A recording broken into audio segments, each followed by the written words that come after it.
ভারতের কৌশলগতভাবে গুরুত্বপূর্ণ চিকেন নেক বা শিলিগুড়ি করিডোর নিয়ে উদ্বেগ নতুন নয়। এই দুর্বলতাকে কেন্দ্র করে এবার একটি ব্যয়বহুল এবং দীর্ঘমেয়াদী কৌশলগত সিদ্ধান্ত নিয়েছে ভারত সরকার।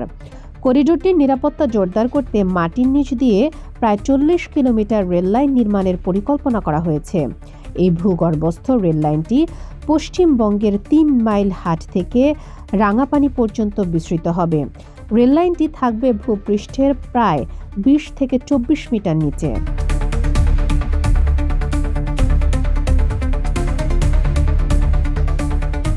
মূলত যুদ্ধ বা সংকটের সময়ের জন্য উত্তর পূর্ব ভারতের সঙ্গে দেশের মূল ভূখণ্ডের যোগাযোগ অটুট থাকে, সেই লক্ষ্যেই এই প্রকল্প গ্রহণ করা হয়েছে।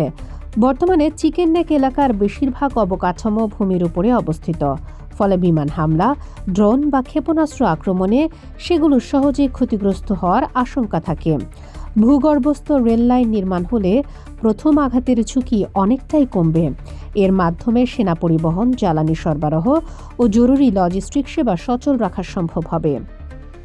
মাত্র প্রায় 22 কিলোমিটার প্রশস্ত এই সংকীর্ণ ভূখণ্ডটি ভারতের সবচেয়ে বড় কৌশলগত দুর্বলতা হিসেবে বিবেচিত।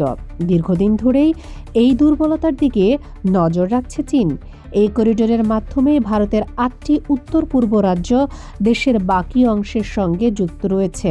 এই পথ দিয়েই মহাসড়ক, রেলপথ, জ্বালানি সরবরাহ এবং সামরিক লজিস্টিক কার্যক্রম পরিচালিত হয়। ভৌগোলিকভাবে এলাকাটি অত্যন্ত সংবেদনশীল। দক্ষিণে বাংলাদেশ, পশ্চিমে নেপাল এবং উত্তরে চীনের চুম্মি ভ্যালি থাকায় অঞ্চলটি সব দিক থেকে কৌশলগতভাবে চাপে রয়েছে।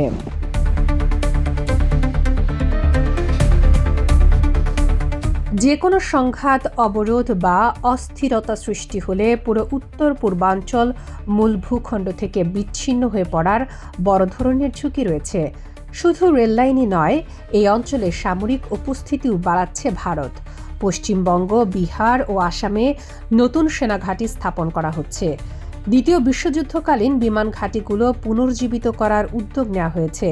পাশাপাশি হলদিয়ায় নতুন নৌঘাঁটি নির্মাণের পরিকল্পনাও রয়েছে। সব মিলিয়ে এটি একটি সমন্বিত প্রতিরক্ষা প্রস্তুতির অংশ। প্রতিরক্ষা বিশ্লেষকদের মতে চিকেন নেক দীর্ঘদিন ধরেই ভারতের একিলিস হিল বা সবচেয়ে দুর্বল স্থান হিসেবে পরিচিত। বিশেষ করে ডোকলাম অঞ্চলে চীনের অবকাঠামো নির্মাণ ও সীমান্তে সামরিক উপস্থিতি ভারতের উদ্বেগ আরও বাড়িয়েছে। এছাড়া সাম্প্রতিক সময়ে বাংলাদেশের কূটনৈতিক অবস্থান এবং সীমান্তবর্তী এলাকায় অবকাঠামোগত উন্নয়নও ভারতকে নতুন করে ভাবতে বাধ্য করেছে। বিশেষজ্ঞরা বলছেন, এই করিডোরের কোনো বিকল্প স্থলপথ ভারতের হাতে নেই। অর্থাৎ উত্তর পূর্বাঞ্চলের সঙ্গে যোগাযোগের ক্ষেত্রে এই পথই একমাত্র ভরসা। ফলে এই প্রকল্প শুধু অবকাঠামো উন্নয়ন নয়, বরং এটি একটি স্পষ্ট কৌশলগত বার্তাও বহন করছে। ভারত বুঝতে পারছে, চিকেন নেককে আরও নিরাপদ, শক্তিশালী ও স্থিতিশীল করা এখন তাদের জন্য অনিবার্য হয়ে উঠেছে। শামীমা আক্তার, বাংলা বাজার পত্রিকা, ডিজিটাল।